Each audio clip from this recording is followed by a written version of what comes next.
RCN. Le son de la différence. Les masques tombent sur RCN, Sarah Leroy. Bienvenue chers auditeurs et chères auditrices, quel plaisir de vous retrouver après un an de coupure dans Les Masques Tombent, même si vous avez eu le plaisir de retrouver la superbe Clarisse cette année.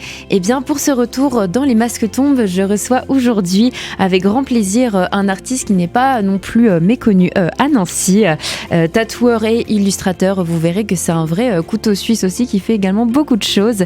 Et bien vous pouvez retrouver son exposition pleine de couleurs en ce moment à Idea Concept Store au 8 rue Gilbert. Eh bien, il s'agit de José, l'artiste José. Bonjour. Coucou, comment tu vas ? Ça va très bien, merci, et toi ? Eh bien, écoute, ça va très bien. Je suis très contente de te recevoir aujourd'hui. Merci. Eh bien, rendez-vous aussi sur ces réseaux sociaux si tu veux dire où on peut te retrouver. J'ai plusieurs réseaux sociaux qui sont Facebook et Instagram, et un TikTok qui n'est pas très alimenté, mais sous le nom de Joséphine. Alors, José, J-O S-E-Y. Voilà. Exactement. Et il y a plein de petits trucs, des petites perles à trouver. Voilà. RCN, les masques tombent. Sarah Leroy. Alors José, on va commencer par le commencement. Moi, je t'avoue que je suis extrêmement fan de ce que tu fais. Du coup, je suis un petit peu curieuse d'en apprendre davantage sur toi aussi. Merci. On va découvrir aussi pendant l'interview que tu fais différents formats. On parle de linogravure, on parle vraiment d'illustration, de tatouage. Moi, ce qui m'intéresse, c'est de savoir quel est ton premier amour artistique. C'est quoi ton premier amour ou tes premiers amours ? Mon premier amour, c'est le dessin. Vraiment, le dessin, l'illustration. Et je m'en suis rendu compte assez tardivement, mais j'ai la chance d'avoir grandi dans une famille où tout le monde dessinait un petit peu. Et les mercredis, après l'école, on allait chez ma mamie. Et ma grand-mère nous sortait toujours une activité manuelle artistique à faire. Donc des fois, c'était de la gouache, de l'aquarelle, du dessin ou du modelage de la terre. Et les premiers amours viennent de là, vraiment de ces petits moments-là. Et ça a commencé quand alors, ce premier amour ? Aussi loin que je me souvienne. En vrai, je crois que vraiment depuis toujours, un petit crayon dans les mains, je me souviens. Ouais. Au début, j'ai raconté, pour un Noël, je crois, ou un anniversaire, je sais plus trop, j'ai reçu un cahier de dessin avec des feutres, avec des beaux feutres et un beau cahier de dessin. Et on m'a dit, mais, tu vas pouvoir remplir toutes les pages une par une et tout, c'est cool. Et à l'époque où les copains avaient la PlayStation et puis machin, et puis moi j'étais les crayons, c'est nul. Mais en fait aujourd'hui vachement bien les crayons. Et puis ça m'a poussé, ça m'a aidé, ça m'a rendu amoureux du dessin et de l'illustration. Et du coup, tu t'es ouvert à d'autres, on en parlera aussi, tu t'es ouvert vraiment à d'autres formats. Et puis, quand on épluche ton site, d'ailleurs, je vous invite évidemment à vous rendre sur son site, on découvre une palette chromatique vraiment très variée. On passe, je pense notamment à tes illustrations, on passe de couleurs vraiment très, très solaires, très éclairées, à des illustrations un peu plus sombres. Est-ce que tu peux nous expliquer d'où ça vient, ces différents choix, vraiment ? Oui, mais alors, c'est vraiment comme tu disais, il y a plusieurs médiums utilisés. Alors, il y a quelques temps, j'ai vraiment redécouvert Alors, j'ai fait quelques années aux Beaux-Arts, pas très longtemps, à l'école des Beaux-Arts de Nancy. Et j'ai pas trop été en cours. J'étais beaucoup à l'atelier gravure, où j'ai découvert la gravure et la linogravure, qui est un médium hyper satisfaisant à faire. Donc la linoléum, pour ceux qui ne connaissent pas la linogravure, c'est donc des grandes plaques de lino qui sont, en fait, c'est de l'huile de lin avec de la sciure de bois, compressée très fort, tapissée sur un maillage de tressage en chanvre, et on vient enlever de la matière. Et quand on enlève de la matière avec des petites gouges comme ça pour dessiner le dessin, c'est très satisfaisant, c'est très hypnotisant. Et puis un petit peu au début par manque de moyens, parce que le matériel coûte cher, de m'être concentré d'abord sur du noir. Voilà, tout simplement en fait. Au début, c'est simplement par manque de sous. Et de m'être concentré sur du noir. Et puis après, c'est la recherche de la couleur. Alors moi, j'ai grandi avec Van Gogh, avec Matisse, avec Klimt, avec tous ces artistes-là qui ont appelé à la lumière, qui appelaient à la couleur avec des choses très lumineuses. On ressent beaucoup ces inspirations dans ce que tu proposes. Carrément. Ouais, ça a été... moi, j'ai épousé, je crois, toutes ces choses que j'avais en moi, culturellement, tu vois, de bagage artistique légué par la famille, parce que j'avais dans mon cœur, quoi. Et puis là, depuis peu de temps, je pense que je suis sorti un petit peu. Pendant des années, j'ai fait beaucoup de dessins, du tatouage, parce que je suis tatoueur aussi à côté. Et j'ai fait 10 ans de tatou. Enfin, ça fait 10 ans que je fais du tatou, et je m'étais vraiment enfermé dans le carcan du dessin tatouage. Et là, depuis peut-être 2 ans, je me suis libéré de ça pour aller explorer d'autres choses qui sont loin du tatouage, quoi. Alors tu viens de parler de tes inspirations artistiques, tu parles de Klimt. Moi, je pense un petit peu à Gauguin aussi parfois. Ouais, parfois, ça peut ressembler aussi. Est-ce que tu as des artistes en ce moment dont tu voudrais nous partager, qui peuvent t'inspirer aussi, ou tu restes vraiment sur ces bases encore pour t'alimenter? Instagram, vraiment royaume infini de découvertes artistiques. Enfin, c'est fou, il y a des choses, je découvre des choses tous les jours. Alors, j'ai une très mauvaise mémoire des noms comme ça, mais là, à brûle-pourpoint, je dirais Julien Laporte, qui est à Perpignan, qui est un artiste qui fait des grands formats à l'acrylique de paysages catalans qui sont incroyables. Où on retrouve un petit peu des choses que j'aime, avec des aplats de couleurs très lumineuses, avec des contrastes assez marqués, et des sujets aussi qui me sont chers, les arbres, la campagne, la nature. Ça, c'est des choses que je retrouve beaucoup avec lui. Et là, comme ça, après, il faudrait que je ressorte mon fil Insta, puis je te dirai les noms. Mais là, je les ai pas en tête comme ça. Et si on parle, par exemple, tu parlais de la technique de la linogravure, est-ce que on voit aussi que tu as des œuvres en numérique? Est-ce que tu peux nous expliquer ces techniques aussi, comment tu t'y prends? Ouais, carrément. Bah alors, le dessin numérique, il est venu avec le tatouage. Pour préparer mes projets, donc avant je travaillais beaucoup sur papier, mais ça faisait beaucoup de papier. Et puis l'avantage de l'outil numérique nous a permis d'économiser ça, de dessiner plus facilement, et d'avoir un outil qui s'appelle Procreate, qui est sur tablette Apple, et qui est extrêmement puissant comme outil, qui pourrait être un petit peu à l'instar d'un Photoshop pour des gens qui le maîtriseraient, mais peut-être moins complexe. Et du coup, ça m'a vachement libéré du dessin, parce que excite les erreurs, en fait. Tu sais, quand tu passes... moi, avant, quand je préparais un dessin, je préparais un croquis, et puis après, à la tablette lumineuse, je reprenais mon croquis sur un beau papier, et puis je l'ancrais, je le mettais en couleur. Et quand tu peux passer parfois 3-4 jours sur un dessin, et qu'au bout du 4e jour, tu te rends compte que l'arrête de tourner, en fait, la lumière, elle va pas du tout, mais que c'est irrattrapable, ça peut foutre un peu les boules. Et l'outil numérique a permis de se libérer de l'erreur et d'être vachement plus créatif dans la manière d'appréhender des choses, parce que tu fais une erreur, tu reviens en arrière et c'est pas grave, quoi. Et t'as pas perdu 5 heures de dessin, sauf si tu fais des fausses manips, mais bon, c'est vraiment pas de chance. Et du coup, le dessin numérique m'a permis de développer plein de trucs, de faire de la recherche, beaucoup de recherche graphique, et a un peu remplacé le carnet de croquis, finalement, que beaucoup ont encore dans le sac, et qui est le lien avec le papier.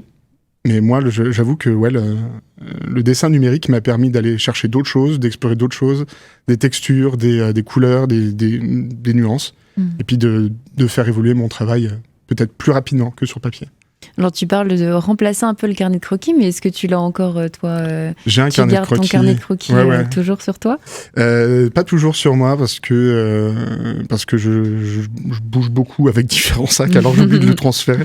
Mais si, c'est quand c'est possible d'avoir un petit carnet de croquis, j'aime bien l'avoir sur moi.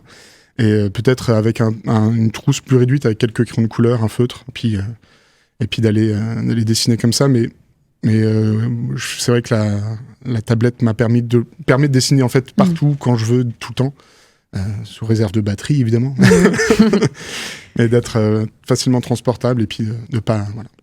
C'est plutôt cool.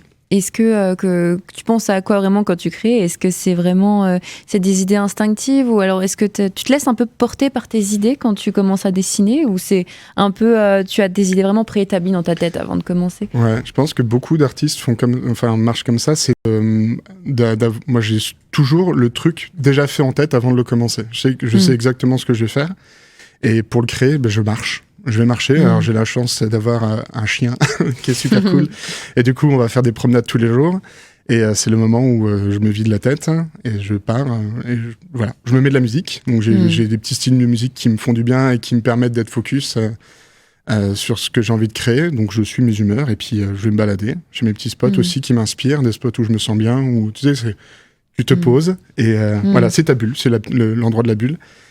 Et puis souvent, je réfléchis à des choses que j'ai vues, qui m'ont plu, pourquoi ça m'a plu, et qu'est-ce que j'ai envie de retrouver ou d'essayer de refaire avec ça.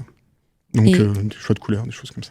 Et justement, les choses qui te plaisent, est-ce que, du coup, tu dessines depuis que tu es tout petit, tu nous l'as dit au début, est-ce que tes inspirations, elles ont évolué, ou comment tu sens un peu ton processus artistique, comment il a évolué Par la recherche, il a évolué par la recherche des médiums que j'utilise, donc d'avoir au début commencé avec donc beaucoup, j'ai fait beaucoup d'aquarelles au début, tout début, après l'illustration numérique, et puis là depuis quelques temps de m'être rendu compte que en fait, j'avais envie d'explorer plein de choses, donc de ressortir les crayons de couleur, là je fais beaucoup de gouache. J'ai découvert que la gouache n'était pas finalement cette peinture toute nulle qu'on utilise à l'école primaire, qui sont souvent en fait des gouaches de mauvaise qualité, et que quand on va chercher, alors pareil, faut avoir les moyens, parce que ça coûte très très cher. Mais quand on a les moyens d'essayer un petit peu des gouaches de qualité, on se rend compte que c'est un travail qui est extrêmement agréable, que c'est une matière qui est géniale. Et puis voilà, en fait, c'est d'aller par curiosité, d'aller chercher des choses. Alors beaucoup des artistes que j'aime peignaient à l'huile, donc ça m'a aussi envie d'aller voir l'huile. Voilà. Et j'ai testé comme ça, j'ai eu l'opportunité de tester plusieurs choses. Et ensuite, c'est je pense que c'est cool, ça permet d'avoir plusieurs palettes, plusieurs cordes à ton arc. Et puis quand tu as un motif qui se crée dans ta tête, naturellement, tu vas choisir le médium qui sera le plus approprié. Donc si tu veux... Voilà, ça dépend de ce que tu veux, mais de ce que tu veux faire, et puis de choisir. Donc à la maison, j'essaie d'avoir un petit peu de tout, d'avoir différents types de peintures, différents types de supports, et puis de travailler avec ça. Eh bien, on peut retrouver tout ça sur ta boutique, parce que tu as une boutique en ligne. Oui. Est-ce que ça t'arrive parfois d'avoir des demandes spécifiques? Tu fais un peu des commandes sur mesure, ou comment ça se passe du coup pour gérer ta boutique? Mais j'aimerais bien. C'est un appel à toi, auditeur, auditrice. J'ai bien fait de demander. Alors, je commence à avoir, j'ai la chance moi, j'arrive à vendre quand même un petit peu, beaucoup sur les marchés, et je suis très heureux, très honoré. Et là, je commence à avoir quelques demandes. Alors, dans mon rêve ultime, par exemple, moi, j'aime bien les grands formats, vraiment les grands formats. Je trouve que c'est très libérateur. Ça peut être aussi un peu impressionnant. Mais donc, si vous avez envie de faire une fresque chez vous, je suis disponible. et j'en serais très heureux. Mais les dernières commandes que j'ai eues, c'était que des arnaques sur Instagram, où les gens ils voulaient que je leur dessine leur chien, et après ils m'envoyaient des faux liens PayPal. J'étais triste. Oh. C'était pour de faux, et moi j'étais tout content, mais c'était pas ça. Eh bien, justement, en parlant de fresques, c'est ce qu'on retrouve aussi, donc j'en parlais à l'exposition qui est en ce moment Idea Concept Store. Qu'est-ce qu'on peut... moi je l'ai vu, j'ai beaucoup aimé, mais qu'est-ce qu'on peut y retrouver alors pour les auditeurs qui n'ont pas vu encore? Alors c'est hyper introspectif, ce que j'ai mis chez... alors c'est Kenza qui tient la galerie, 8 rue Gilbert, chez Idea Concept Store. Allez-y, les yeux fermés, c'est génial. C'est très très beau. Oui. Et c'est très introspectif. Alors... Pour la petite histoire, j'ai perdu ma maman il y a 2 ans, et ça a été un énorme truc révélateur pour moi en termes d'artistique. Donc ça a fait ressortir plein de choses, plein de souvenirs, plein de trucs. C'est à ce moment-là où j'ai commencé à vraiment épouser mon héritage culturel, comme j'ai appelé ça, ou d'aller voir, d'accepter ce qu'elle m'avait laissé et de l'utiliser dans mon travail. Et du coup, tout ce qu'on peut retrouver là-haut, alors c'est un peu tristoun, quoi, mais pour moi, ça a été une sorte de séance chez le psy de 3 jours, 3 jours de conception de fresque. J'ai pu peindre une grande fresque, et on retrouve des paysages du sud qui sont les paysages où je partais en vacances quand on était petit. Et beaucoup de mon travail là, sur ces 2 dernières années a été un travail de mémoire entre la nostalgie, entre l'amour, voilà. C'est plein de petites choses comme ça, mais donc il y a beaucoup de décors du Sud et de Bretagne, qui sont les souvenirs que j'ai de mon enfance, avec les lumières, les couleurs, les sensations, la chaleur d'un soleil cuisant, le froid de l'eau, les montagnes, les pins et les ombres des pins. Mais on retrouve beaucoup ces sensations, justement, j'allais y venir, on retrouve beaucoup des paysages de nature, on retrouve des piscines, des champs, une forêt, et moi quand je regarde vraiment ces œuvres, ça adoucit l'esprit. Est-ce que toi, c'est un peu l'effet escompté aussi d'apporter cet effet d'apaisement, vraiment? C'est un peu une phrase qui revenait souvent dans ma tête, comme ça, de luxe, calme et volupté, quand tu... Parce que c'est un peu une osmose qu'on obtient quand on s'évade dans la peinture, enfin, dans la création. Que quelle que soit la création, je pense que c'est les gens qui en font voient ce que je veux dire. C'est de ce moment où tu relèves la tête et puis en fait ça fait 4 heures que t'es sur ton truc et t'as pas vu le temps passer. T'as l'impression que ça fait 5 minutes. Et la peinture, elle a ça, ce côté méditation hyper profonde et qui du coup moi m'apaise, me fait beaucoup de bien et j'espère du coup arrive à le retranscrire par le dessin, par la peinture. Eh bien, on est toujours dans les masques tombes avec l'artiste José. Vous pouvez retrouver son travail sur ses réseaux sociaux officiel.josé.joséphine et sur son site internet josé.fr/illustration. Les masques tombent sur RCN, Sarah Leroy. Et vous êtes toujours dans les masques tombes et je suis toujours avec José, l'artiste José que vous pouvez retrouver sur ses réseaux sociaux officiel.josé, Joséphine, comme le prénom Joséphine, et sur son site internet josé.fr/illustration. Alors, on parlait de ta boutique.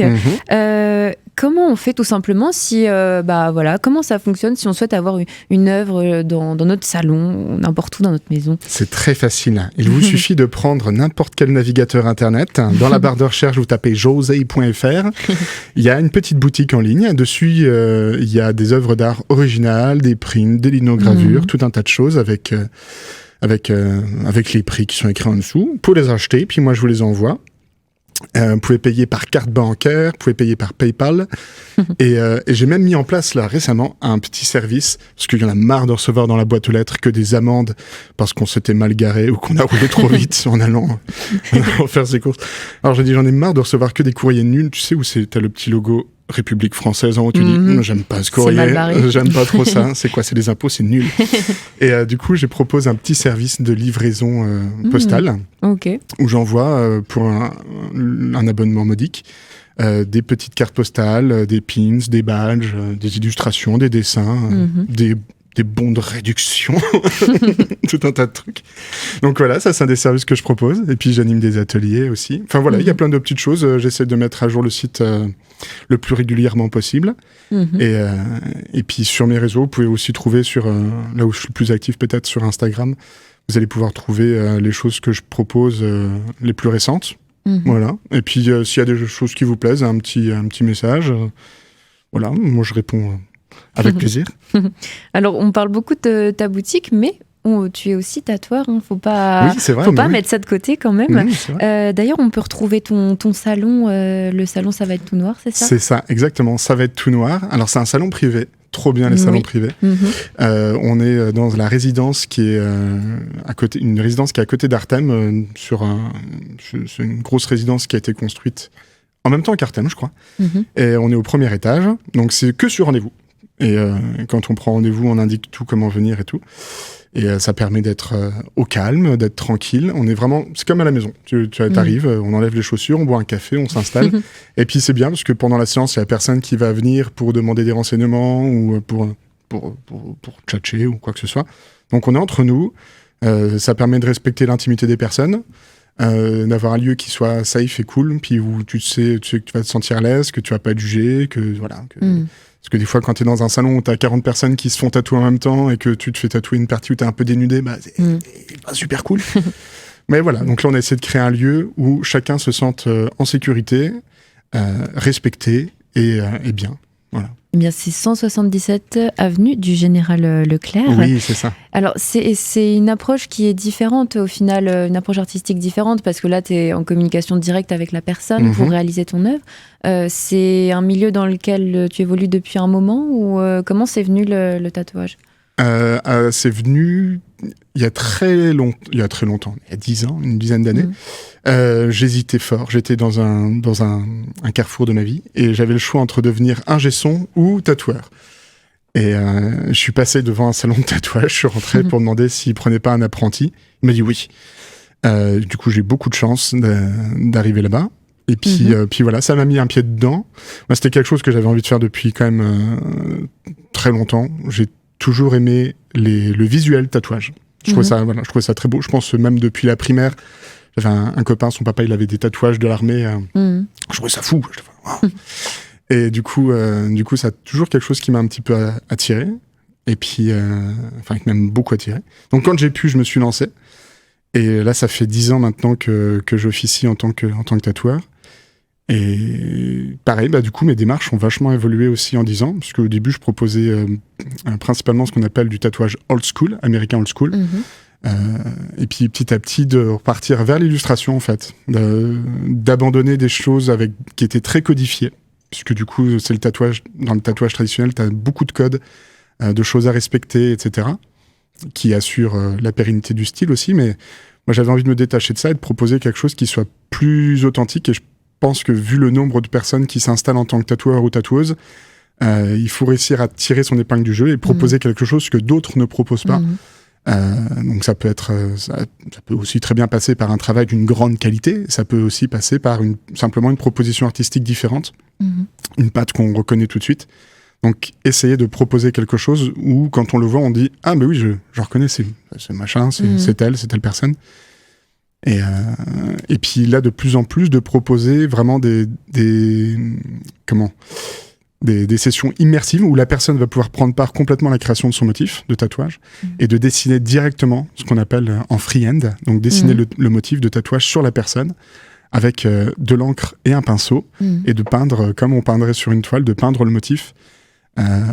Ça donne des choses qui sont très spontanées avec des erreurs qu'on va réutiliser pour les remettre en avant, pour retravailler les choses. Et puis ça permet d'avoir un moment de complicité cool avec la personne. Parce qu'après, ça c'est mon point de vue, mais je me dis que quand tu passes un bon moment avec ton tatoueur ou ta tatoueuse, c'est 50% du taf. Bien sûr, voilà. c'est vrai. Si tu gardes un mauvais souvenir de quelque chose que tu vas garder toute ta vie, c'est dommage. C'est pour ça que je disais c'est une approche qui est différente en communication directe et c'est aussi un peu ce que tu vas apporter dans le salon, un peu ce côté safe. Et bien, on parle de tatouage, mais tu innoves beaucoup. On retrouve aussi tu peux faire aussi des faire-part sur ton site. Il y a beaucoup de choses. Tu appelles aussi l'identité graphique. Est-ce que tu peux nous expliquer ce que c'est ? Oui, l'identité graphique, ça c'est mon papa, il a une agence de com, donc j'ai un peu baigné là-dedans aussi. Et c'était d'aider une jeune entreprise qui se crée ou une boîte qui se crée à définir comment on va les reconnaître. En fait, tout simplement. Donc c'est quelque chose qui est assez inhérent au métier d'artiste. Et donc là, ça va être de créer des choix de couleurs, de les guider sur des choix de couleurs, de guider sur d'aider un motif. Alors après, par exemple, je l'ai fait pour New York City Yoga qui sont installés à Nancy, près de la Tour Joffre, à qui j'ai fait le logo. On a fait une fresque aussi pour accueillir les gens qui viennent faire le yoga là-bas. Et du coup, de faire aussi toutes leurs com, les cartes de visite, les choses comme ça. Donc, de créer des petits pictos, de créer une identité visuelle. Après, c'est vrai que c'est pas non plus... moi, je l'ai fait parce que je les connaissais. Et je le propose si on me le demande. C'est pas non plus là où je me sens le plus à l'aise, pour être parfaitement honnête. C'est vraiment... La création de logo, c'est quelque chose de très particulier. Si je vois que ça peut matcher, c'est quelque chose sur lequel je serais content de travailler. Mais sinon, je renvoie vers des copains qui font ça beaucoup mieux que moi. Et tu parlais des ateliers, tu fais aussi des animations, des animations d'ateliers. Ça te permet aussi de partager ta passion concrètement. Voilà, comment tu envisages la chose de faire des ateliers, comment ça se passe ? Alors ça, c'est un truc que je mets en place depuis peu de temps. Et pour préparer un peu l'avenir, parce que je pense qu'il y a un moment où je le sens dans mon parcours que je vais me détacher un petit peu du tatouage pour m'orienter vers vraiment une pratique que de peinture et dessin. Et du coup, j'essaie de mettre ça en place, et ça fait pas très longtemps, j'avais un petit peu peur, et j'ai une personne qui m'a contacté il y a pas longtemps pour proposer des sessions art and drink, qui sont des apéros, qui sont un atelier dessin avec apéritif, en fait, tout simplement. C'est quelque chose qui se fait pas mal dans le monde de l'after work. Et du coup, j'ai fait mon premier il y a pas longtemps, et j'avoue que j'ai pas mal pris goût de proposer cet atelier-là, et d'encadrer, de faire participer des gens, de trouver des façons de faire dessiner des choses différemment que ce qu'on les aurait dessinées comme ça. Et donc, Là, pour l'instant, on propose le deuxième qui aura lieu ce jeudi, sur le thème, là, où on va travailler autour de Frida Kahlo. Et puis, c'est un truc que j'aimerais bien mettre en place plus régulièrement, peut-être à partir de la rentrée septembre, de voir avec des scolaires, avec des MJC, des choses comme ça, de faire des petits ateliers, soit dessin, soit gravure, soit peinture, soit observation de la nature, ou des choses comme ça, autour du dessin. Et ça, c'est une chose que j'aimerais beaucoup développer. Et bien justement, en 30 secondes, puisque ça va bientôt être terminé, quels sont un peu tes espoirs pour l'avenir? Comment tu l'envisages dans tes pratiques artistiques? J'envisage d'avoir un lieu de vie, de créer un lieu où on pourrait accueillir des ateliers, des groupes, des scolaires, des adultes, des personnes en situation de handicap, de créer un lieu de vie pour faire du lien social, des lieux d'expo pour Alors ce sera pas sur Nancy, ce sera sur la région Bretagne, je pars. D'accord. Mais voilà, de faire ça, c'est mon rêve, avec ma compagne, de monter ça, c'est notre rêve. Et donc je nous souhaite toute la réussite du monde pour ce projet-là. Eh bien, je te souhaite aussi beaucoup de réussite, José. Merci beaucoup. Merci en Sarah. tout cas, d'être venu dans les Masques Tombes aujourd'hui. C'était un vrai plaisir de te recevoir. Et je rappelle une toute dernière fois que vous pouvez retrouver José sur son site internet. Donc, du coup, je te laisse le redire encore une fois. José, JOSEY.fr. Allez, faire un tour. Et oui, et en ce moment, au Concept Store, Idea Concept Store aussi, 8 rue Gilbert. Eh bien, moi, je vous souhaite une très belle journée sur RCN. Bisous. À bientôt. Ciao.